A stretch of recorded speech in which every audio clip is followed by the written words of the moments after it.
Do you know one of the first things you should ever do before beginning your family history research? Come with me and I will share with you the first step in the research process.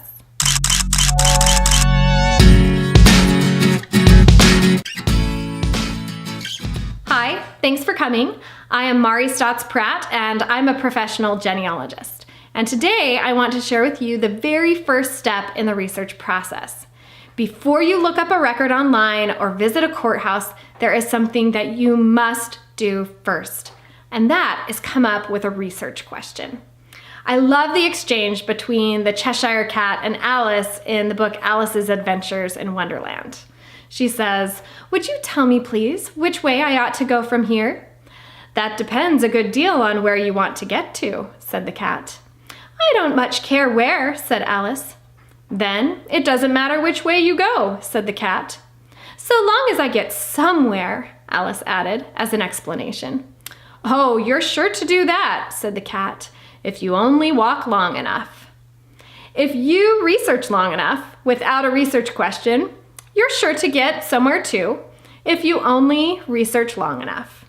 But if you really want to be an efficient researcher, you need to care about what you want to find, and you need to come up with a good, specific research question.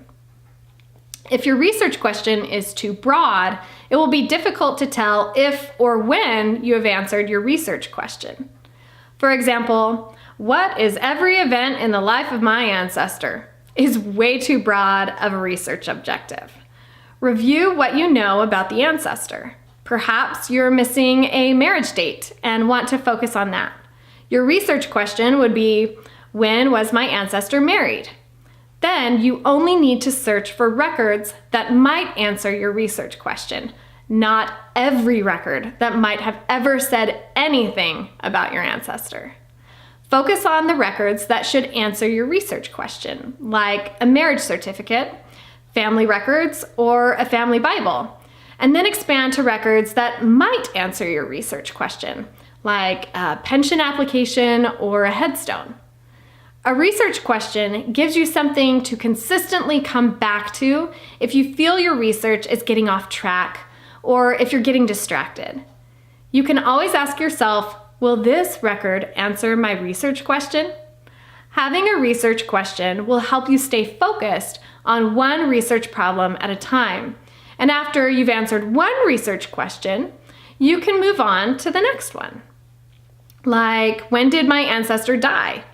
Before you begin diving into the research, make sure that you make a list of background information or information you already know before starting your research.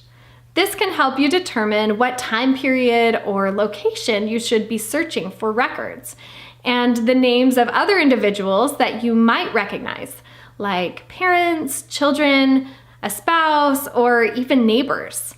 You can also work this information into your research question to make it even more specific, such as, when did John marry Sarah, who was found living in Adair, Kentucky in 1860 with no children in the household?